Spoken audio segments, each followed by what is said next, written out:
Thank you so much. If my voice is a little quavery, it's just because I'm very excited. Wisconsin chapter just won the Educational and Service Award. So my heart's still kind of going on that one, so I'm really excited about that. So first of all, I'd like to tell you that I am a tech dinosaur, meaning I don't do PowerPoints. So today, my PowerPoint is going to be powerless. It's just me. So I don't like them. So I'd first like to start by introducing myself and giving you a little bit of background in terms of how I have become involved in the HD community. 6 years ago, I retired from my full-time profession, working as an outpatient behavioral therapist for 41 years. Now, going back 20 years, I did receive a phone call from one of our primary care practitioners referring one of his patients to me. And he said to me, she's really struggling. Her husband has Huntington's. Now, I will be honest with you and say I never heard of Huntington's disease. I had no idea. So I started to see her, and she started to teach me. And after a couple of months of therapy, she invited her husband to join. So I was able to meet him.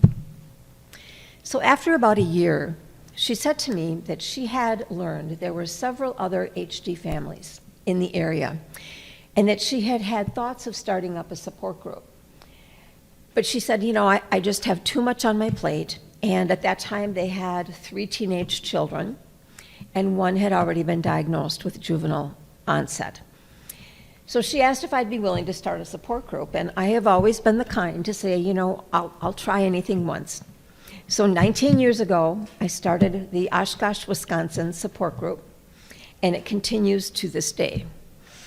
So again, going back just before my retirement, I remember one of my coworkers said to me, "Now you're not going to keep doing that Huntington's thing after you retire, are you?" And I didn't even have to hesitate, because I said, of course I'm going to keep doing it. I love doing it.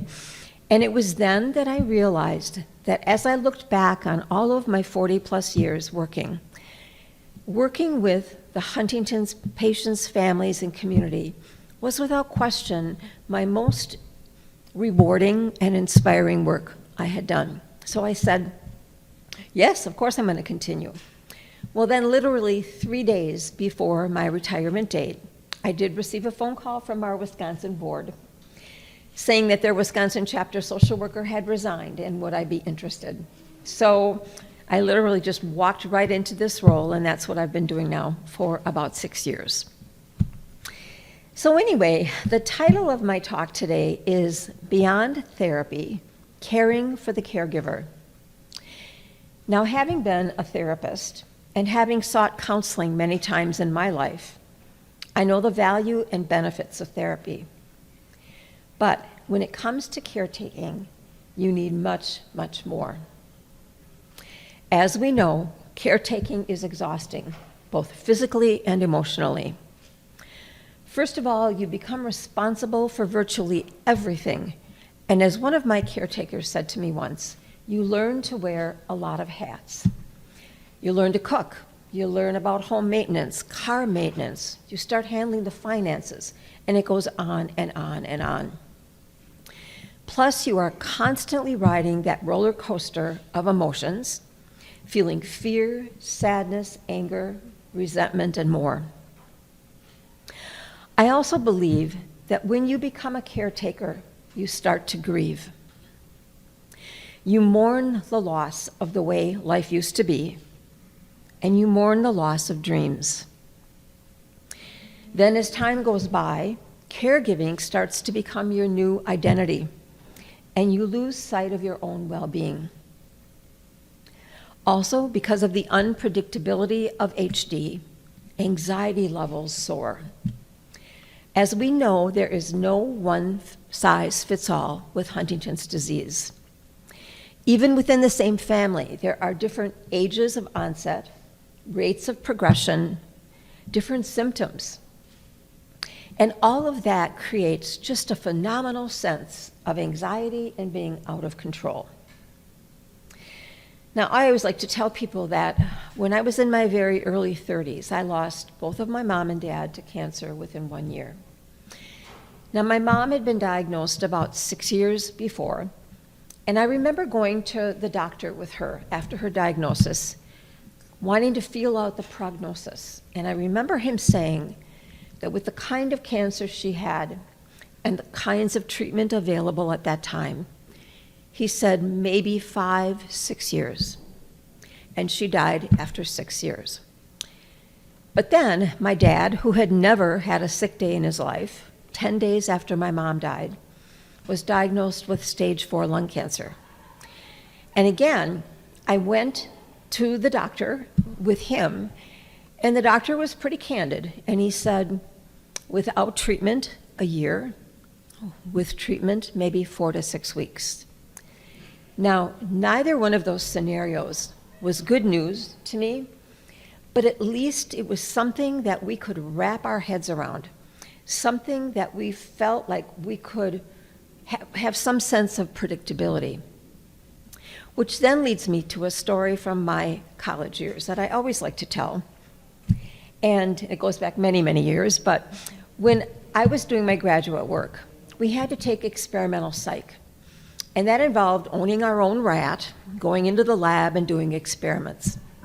And the one thing that always stayed with me through all those years was an experiment that involved a long, oblong wooden box.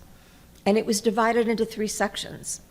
So you would put your rat in on this side, and it would weeble its way down to the food dispenser, and it would grab a pellet, and it would grab another pellet, and more, and it was a happy little rat.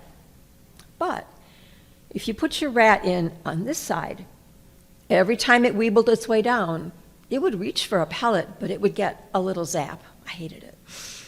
And it didn't take them long to learn, oh, I don't need that pellet that much. I'm not going there.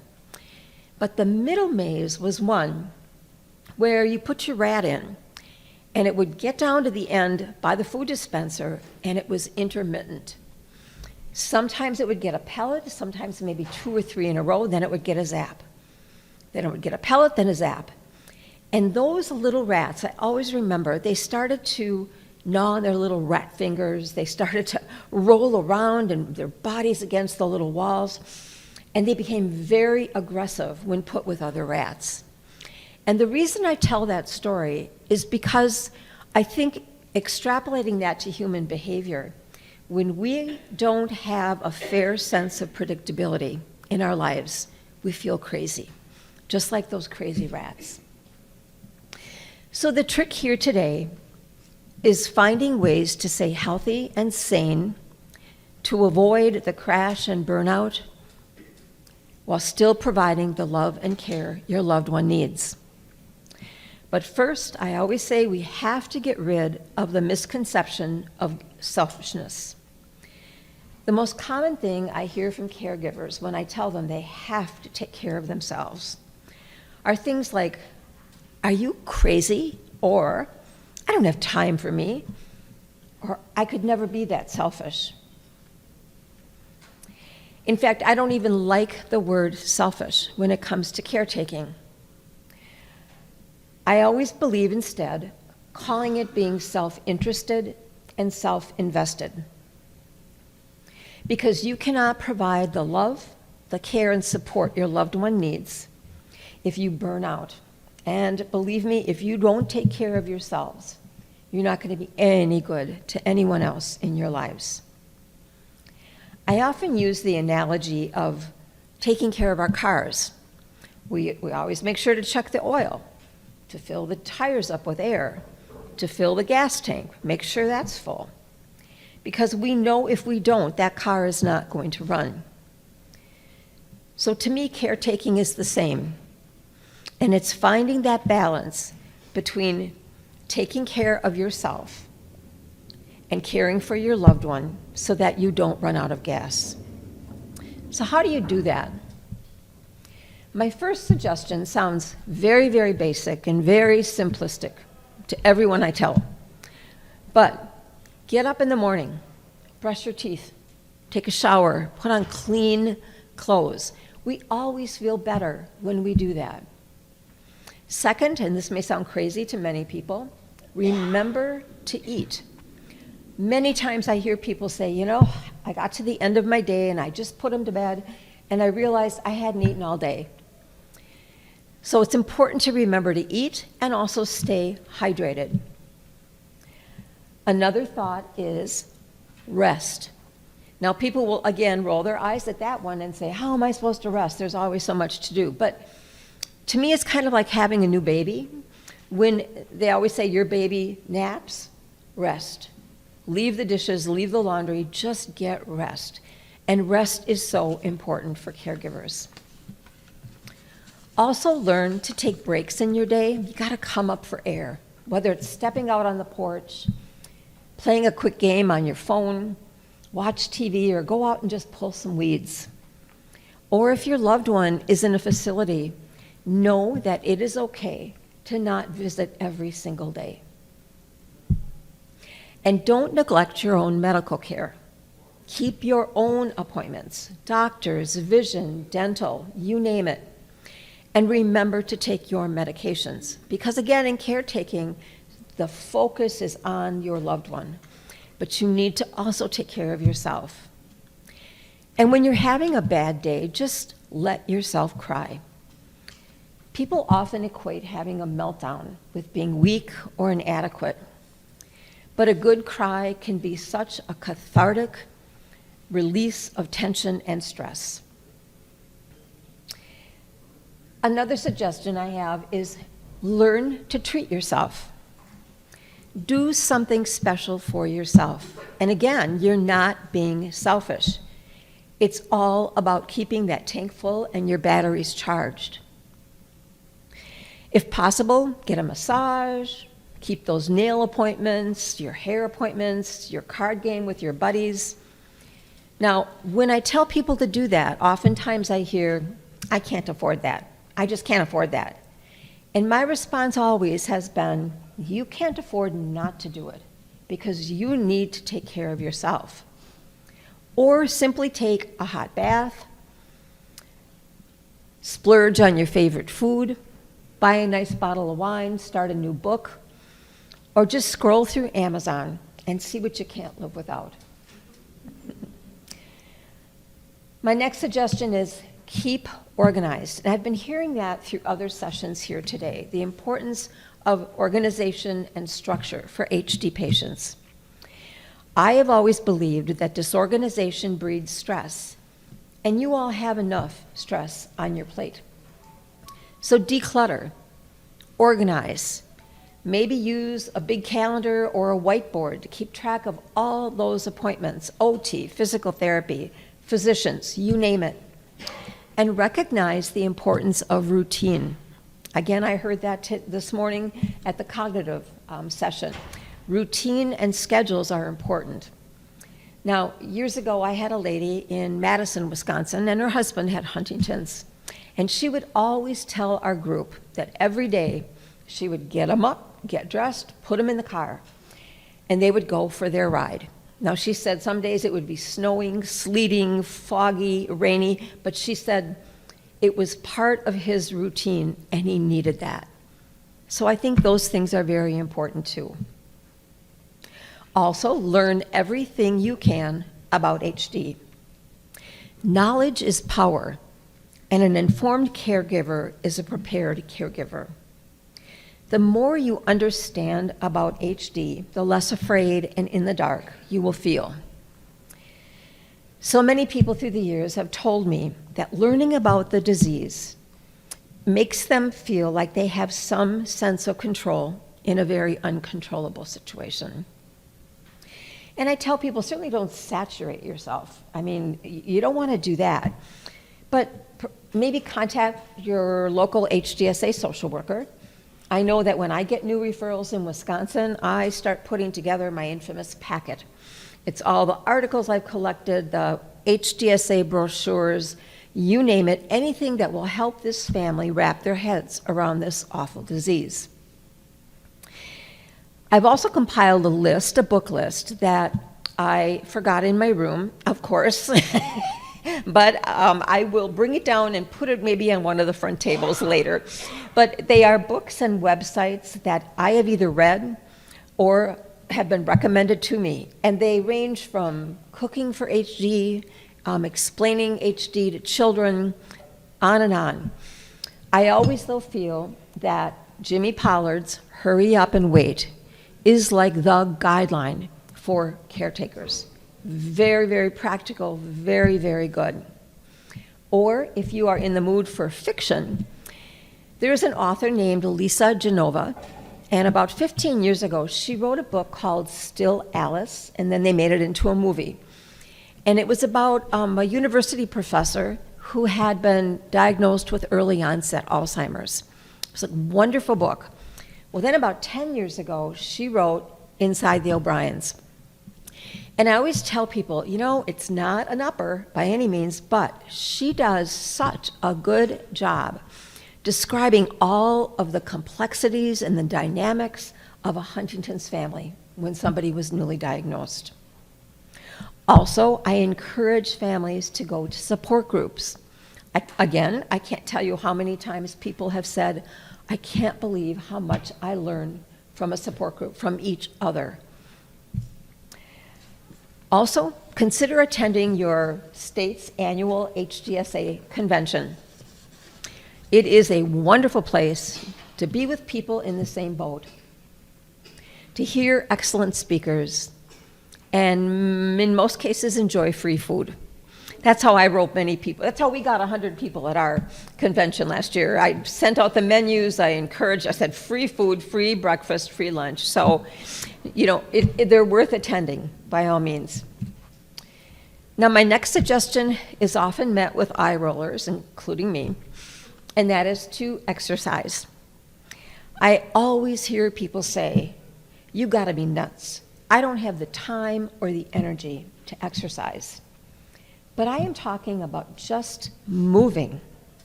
Go out to get the mail and maybe walk to the end of the block. Do some stretches, maybe do some yoga. 5 to 10 minutes a day of something is better than nothing.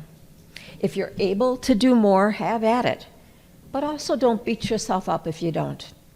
Just do the best you can, and know that exercise in any form is an incredible way to reduce stress and tension. Also, learn to say no to the concept of perfection. Oftentimes I will hear caregivers say things to me like, oh my God, I forgot giving him his night dose. Or just last week I had a gentleman say, you know, I just could not face giving her a shower today. I just couldn't do it. And then, of course, comes the waves of guilt for not having met your expectations of yourself. Now, one of my favorite sayings from Al-Anon goes like this: expectations are nothing more than premeditated disappointments. So if you are trying to be the perfect caregiver, you are setting yourself up for disappointment, frustration, and failure. So in this quest for perfection, you need to remember that you are human. And mistakes I've always called learning experiences. You just need to do the best you can. And when you have days that you just feel like you can't do it anymore, be kind to yourself. Learn to take a step back, take a deep breath, and kind of recenter. Now, my next suggestion also is related to guilt, because guilt is probably one of the most common emotions felt by caregivers. We beat ourselves up for something we did or we didn't do, or even having certain thoughts. Now, way back when I was caring for my dad before he passed, I experienced something that I eventually came to refer to as the lethal triad of emotions. And it went like this. I remember one time coming into the house, and I hadn't seen him for maybe a week. And he was sitting in his easy chair, literally a shell of the daddy I knew. He had lost weight, he had lost his hair, and my heart just ached. And I was filled with just compassion and pity. But it never failed, no matter what. It seemed like every day he would do or say something that would just irritate me. And then I would get angry. And then I would think to myself, you are a horrible person. How can you get angry at this dear man? And then the waves of guilt. And oftentimes I just felt like I was riding a merry-go-round. It was anger, pity, anger, guilt, on and on and on. But I always like to say one thing about guilt. Throughout my years as a therapist, people would often come in expressing tremendous guilt or remorse about something in their lives. I often felt like I should maybe hang a screen because it was like coming to confessional. But throughout the years, I really came to like guilt, and not because it is an emotion that feels good, but I knew when somebody was expressing guilt or remorse, I was working with a person with a moral compass, with a soul, with a set of values.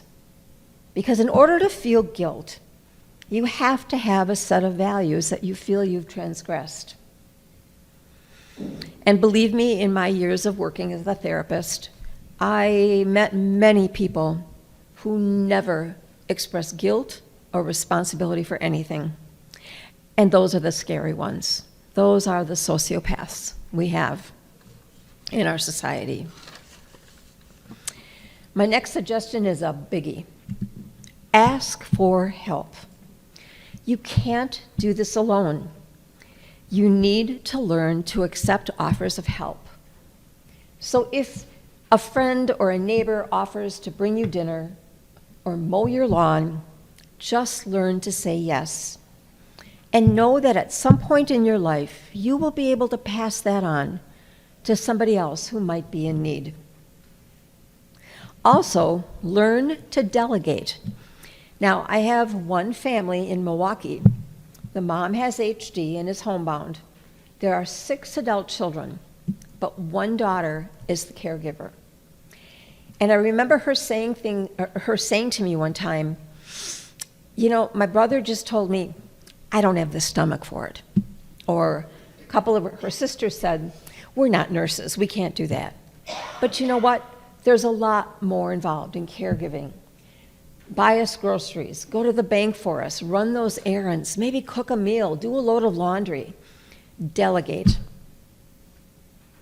Also, maybe reach out to your HDSA social worker or the ADRC in your Aging and Disability Resource Center in your area and explore your options for home health, hospice services, respite, and also seek out volunteer programs. I know sometimes ADRCs will have lists of people who have volunteered, or churches will as well. And these people will often say, we'll run an errand for you, or let us just do some light housekeeping. So explore all your resources. And last but not least, don't be afraid to call your healthcare team. If you are having troubles or have a question or something is scaring you, call them. Now here again, I hear people say things to me like, oh, it's Monday, they're busy. They're answering all their messages. Or if it's on Friday, oh, they probably left for the day and they've had a long week, I don't want to bother them. That's their job. Call the PT, call the OT. Don't be afraid to do that because they're the ones who are there to help you. And remember, asking for help doesn't mean you're a failure. Now, on the other side of the coin, I also suggest learning to set boundaries with people and not feel guilty about it. Limit the number of visitors you have coming into your house, maybe no more than 3 a week, an hour-long visit, that's enough. And make sure that you surround yourself only with people that are going to be positive and supportive of you, and distance yourself from those people that are going to suck the life out of you. And we know there are those out there. Now here's another eye roller. consider doing a digital detox. Now, I know that most people panic at the thought of being without their phones, as I see everybody on their phones right now. But that's not what I'm suggesting. I'm talking about social media. Research has shown that social media can be toxic. It sucks us in and drains us. Facebook can make us feel isolated as we compare ourselves to the incredible lives of our friends or family members who aren't having to deal with HD. It can make you feel worse about yourself or your situation and cause you to be filled with envy and resentment. Also, on that note, I always tell people, limit how much you watch the news. First of all, most of it's fake. Second of all, most of it's bad news. And it can only serve to stress us out more, scare us, make us angry, or make us feel even more out of control. Another suggestion is stay connected to friends and social contacts. I always say friends are a reminder of your life before you became a caretaker, and they can help you step away from the caretaking mentality just for a little while. So go out to dinner, go to a movie, go shopping, or just visit with a friend and talk, because you need to vent. Also, as I mentioned earlier, don't lose sight of you in the process of caretaking. Stay in touch with your own identity, and that can be really hard. But try doing the things you like to do that make you who you are. And I do understand that sometimes there are time constraints and financial constraints, but just do the best you can. Now, I always mention that in Wisconsin, as I'm sure other states, hunting season is sacred. And when I was a therapist, we would always joke because our schedules would be full of angry hunting couples. And it would be like, why do you have to go for 10 days, Or this is your mother's last Thanksgiving. How can you even think of going? And I tell people, men and women, yes, if things were perfect, you could go the full 10 days or 2 weeks, whatever you want to do. But when you're dealing with caregiving, you may have to just taper that back. Maybe find somebody who can spend a night or two and just go for the weekend. But don't give it up, because that's part of what makes you you. Also, you hear this all the time. Learn to accept the new normal. And this is a hard one. There is a quote I like from the big book in AA, and it goes like this. Acceptance is the answer to all of my problems today. When I am disturbed, it is because I find some person, place, or situation unacceptable to me. And I can find no serenity until I accept that person, place, or situation as being exactly the way it is. Now, one of my favorite stories about finding a new normal involves a retired couple in Wisconsin that I've worked with now for about 5 years. They were both retired university music professors. Just before her retirement, she played an entire clarinet concerto. She was gifted. She even once performed at Carnegie Hall. But after her retirement and her diagnosis, she just stopped playing. And her husband always comes to group and tells the story that for whatever reason, her routine now is she gets up every day, she sits in her lazy boy, she turns the TV on, and she watches tennis with the sound off all day. Now, she's never had any interest in tennis, never played tennis, doesn't own a tennis racket, but for whatever reason, that is her day, the new normal. To the point where she said she needs to have another TV on in the house with the tennis on, with the sound off, just in case something happens to her TV. So again, lots of new normals. And last but not least, remember to laugh.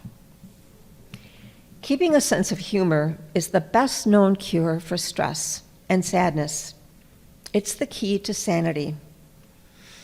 Again, I have another lovely couple in the Wisconsin Dells, and she's been battling HD for about 7 years. But one of their coping mechanisms is to simply refer to any new symptom or bad day to George, meaning George Huntington. And they will joke back and forth and say, who the hell let George in today? Or who invited him in? And, so they kind of make light of it. I also have a gentleman who, when he gets his wife to bed at night, he goes back out in the living room and he watches Seinfeld videos for about an hour because he said, I need to laugh. I need to use those muscles. I need to laugh. A few years ago, I met with a newly diagnosed patient and her family. And I encouraged them to consider attending a support group. They were local. But the dad was a real grump. And I think he even pounded his fist on the table and he said, I am not going to go into a room full of strangers and watch them sob for 2 hours. And I remember saying to him, Frank, you think that's what we do? I said, yes, there are times where we cry. We're human. But we also laugh because that is truly the best medicine. So I want to remind you that obviously all of the things I've talked about today are meant to help you as caregivers keep your head above water to prevent burnout. When I hear people say things to me like, I have too much going on to think about myself, or I don't have time for me, you are knocking on burnout's door. Now, I remember as I was nearing the end of my career, I was clearly burning out. After 40 plus years of seeing between 9 and 10 one-hour patients a day, it had clearly begun to take a toll. And I remember one day, about a week before my retirement date, bringing my last patient of the day in. It was like 7 o'clock. And I remember bringing her into my office and sitting in my chair, and she took the couch. And I remember just looking at her like a deer in headlights. I didn't know what to say. I didn't know how to respond. And I remember thinking, I got nothing to give her. I have nothing. I felt like I had been gutted. I felt like a sponge that could not absorb even one more drop of water. And it was then that I knew my choice of retirement date was good. I was clearly burned out. So in closing, you need to understand and accept that everyone has a limit to what they can handle, and we need to forgive ourselves when we're not perfect. We need to be kind to ourselves. And needing to take care of yourself does not mean that you are selfish or a bad person or that you don't love your loved one. We just always need to remind ourselves that we are here to share our lives with our loved ones, but not sacrifice our lives for them. So, I will now take any questions or if anybody would like to share stories, but I have to preface it by saying, in 2 weeks I'm getting fitted for hearing aids. So if you ask me a question, you really got to belt it out or come up here and grab this microphone because I can't hear. Any stories anybody would like to share about caregiving or the stresses? Can I ask a question first? Yes, loudly. Any thoughts on in the HD community with kids also being caregivers? Is there any thoughts or wisdoms from your experience for the folks that have kids? Oh, yes, both young kids and adult kids. Right. I have had many situations where the younger children in the family it's almost like the role reversal, where they become the parent and the parent becomes the child. And in many of these cases, kids will not participate in any extracurricular activities. I had a 14-year-old girl 3 years ago. The school actually called me in on this one. And she just wasn't showing up for school. She just wasn't. And when they looked into it further, they found that her dad had Huntington's. And part of his symptomatology was suicidal behavior. And she said she witnessed several times he would try to commit suicide. And so she said, I just can't leave him. I'm afraid. She was 14. I can't leave him alone. I am so afraid of what I'll come home to. Her mom had left shortly after her birth. So I do see a lot of that. I also, a couple years ago, met with a young man, 25, and he still lived at home. He had put his plans for going to college and moving away on hold because his mom had Huntington's and the dad needed to work, and he worked long days. And my heart just went out to him because he's 25, and he said, God, Debbie, I have to put her in the shower. This is awful, and we can't afford home care. And he said, I can't do this anymore. So yes, I do see a lot of the role reversals, if that answers your question. Well, any tips for like how, if there's anybody here that has kids that are helping, like for the kids? Anybody? Well, I usually, as in this case with this 14-year-old, I would like to get the school involved, and that's what I went up there for, is to give the teachers and the counselors an in-service on Huntington's so that they could understand better what she was dealing with. But again, I think at that point they did call protective services and intervened because they said she should not be put in this position. And usually it's then that they'll get in touch with like the Aging and Disability Resource Center and try to explore options for care for her mother and not her or not this young man. Okay. Any other questions loudly? Yes. I was just going to reflect on what you had said.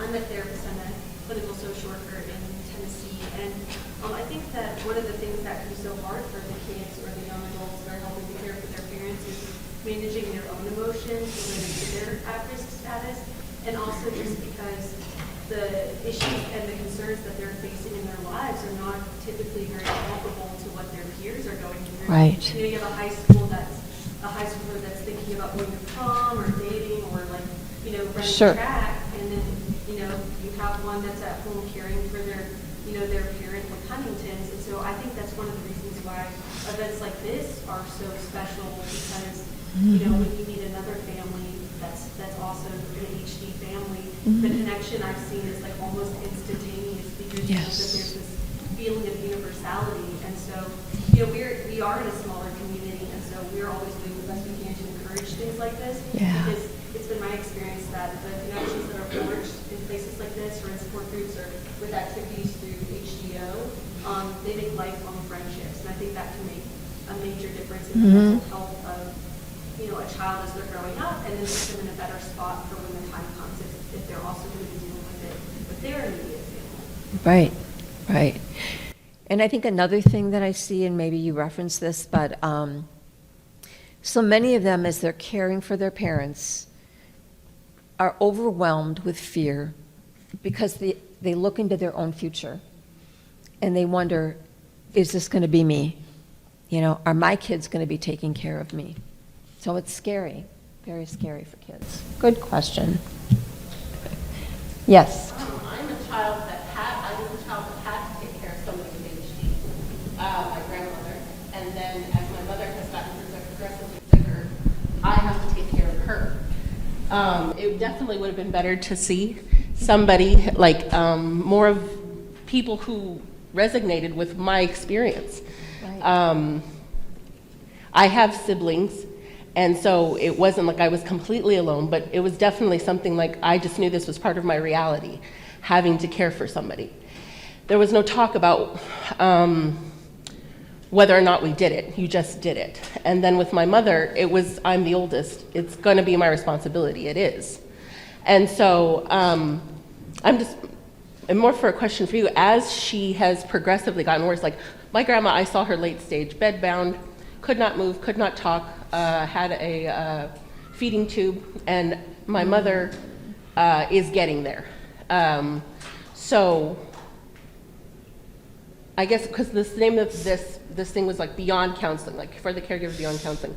I'm actively in therapy, but to see her basically degrade into somebody that will eventually turn into what my grandma was, I guess what would be, and I've done all the things that you're saying. It's wonderful. I absolutely agree with everything that you said, taking time for yourself, finding those little moments, things of joy, like, you know, sometimes you do make jokes out of it. There's that dark humor that kind of gets you through it. Yes, it is. And only other people that are here can really understand that.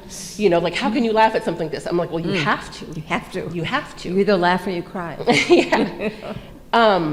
But I guess what's hitting me more now, because even though I've seen my grandma like that, seeing my mom go from somebody I knew to somebody I'm not going to know in a little while, I think that's the harder part that I'm dealing with. The self-care and stuff like that, I'm there, I'm getting there. And like, but I'm not sure how to deal with the fact that like, she is not going to be who she was. And like you're saying about the acceptance, I want to, and I know that I have to. And then of course there's the fear that I will have it as well. And then where does that leave my children, or the people like who will care for me? It does feel like a burden. It does feel like there is no hope for this, just because there's no cure yet. Right. So, I mean, do you have, I guess, and saying that you know, you took care of your husband. I know people with cancer have these issues, watching their loved ones with Alzheimer's and stuff like that. Is there, I don't know how to say this, any better coping mechanism to deal with somebody, seeing somebody just not be who they were anymore? Right. Well, you know, again, I mentioned earlier that you start to grieve, the anticipatory grief. Yeah. You're grieving the loss of the way your mom used to be, or the way your grandma used to be. And I'm so glad to hear that you are in therapy, because I think that is a wonderful avenue for working through those stages of grief. I wish I had an easy answer, but you need to talk, and talk it through, talk it with friends, therapists, whatever. I guess there's like the just acceptance of sadness, honestly. Oh. Like really, it's just very much like, Right. it comes in waves. It's every day's Oh, different. yes. Every day's, you know, sometimes she has good days, sometimes she has bad, sometimes I have good days, sometimes I have bad days. And so I know that being here has really helped me see that people's personal experiences have resonated more with me than anything else. So, and seeing how other people are coping has been very helpful. Have you been able to join any support groups? Mostly online. Online, Yeah, good. nothing in person. Good, good. Because I mean, I think that's, you know, like you said, it helps so much to connect with people here who are going through that same thing. But if you can keep that kind of thing up, and I know now with this new HDSA group thing that you can join groups virtually all over the country. You know, I've had people from my virtual groups join from Maine, California, Florida, you know, and it's just so nice to connect with people who understand. But I wish I had a magic wand. I don't. Same. Well, no, and this has been very helpful, so thank you. Yeah. Thank you. Appreciate it.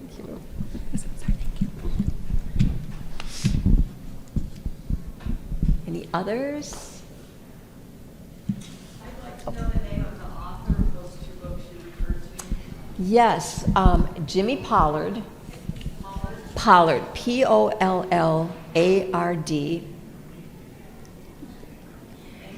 And it was Hurry Up and Wait. You said Still Alice and Inside O'Brien. The Inside the O'Briens is by Lisa Genova. And I could kick myself for forgetting my book list. I was so excited with the award, I wasn't thinking straight. I'll be very honest, I was like, oh my God. So, Vicki, do you think it's okay if I bring it down and just put it out here somewhere? Okay, I'll put it on a table like right outside here. I'll go up and get it. I don't know what I was thinking. You had a question? I don't know if it's a question so much as just a comment. That I've been dealing a lot this past year with guilt. You talked about a lot of people having guilt. I've been dealing with the guilt of not doing enough. And when I come to these conventions and I see we just had an award ceremony, right? I see all these people doing these amazing things. And there's no affiliate where I'm at. There's no support group where I'm at. And so when my husband was diagnosed a couple years ago, I thought, we need to form a support group down there because I'm sure there's more people. Mm-hmm. And I've had just a really hard time finding people in the first place in our area.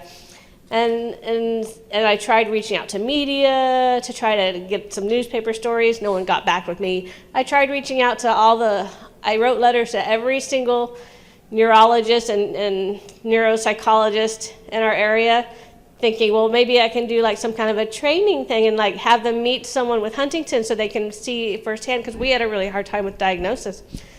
Yes. Nobody got back with me. So I kind of like gave up, but I have like this guilt, like I should be doing more, but also I'm like, you know what, I feel like maybe I just need to just focus on us and planning vacations for us so we can have memories. But I have this guilt that I should be doing more, but my husband's at an advocacy session now, and I was like, no, I'm gonna go to Caregiver. Can I ask where you're from? Corpus Christi, Texas. Corpus Christi. Very south. I could do some checking for you. I've talked with HDSA people before, and they've checked, and I've talked to our Center for Excellence, and she's checked and tried to spread the word. And you have. Yeah.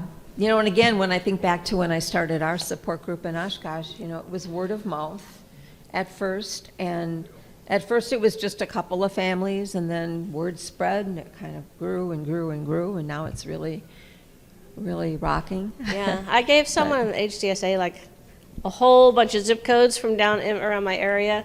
I tried to come up with the names, so there's nobody like within an hour.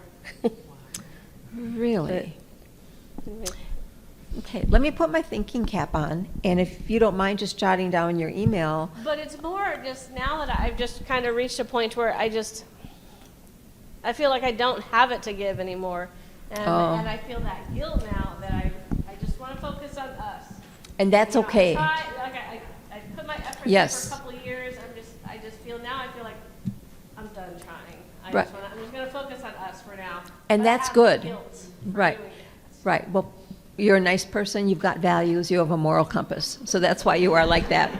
So just put that guilt on the back burner, because you're doing what you need to do for your husband and your family. You know, in the future, if life, when life eases up, you'll be able to contribute more. I know you will. But focus on yourself and don't feel guilty. Did you just say that life eases up? What'd you say? Did you just say that life eases up?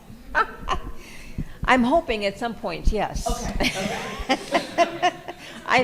I've always been a very optimistic person, and I just, whenever I meet with new people and new families, I emphasize the hope that's out there with all the research. And I know it's painstakingly slow. I understand that.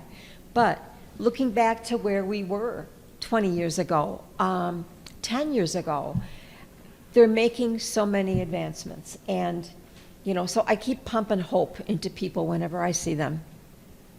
So I do hope it gets easier. Of course. Okay. There's no other questions. We'll close, and I will go up and get my book list. It's on blue paper. I'll put it right outside front here. Thank you.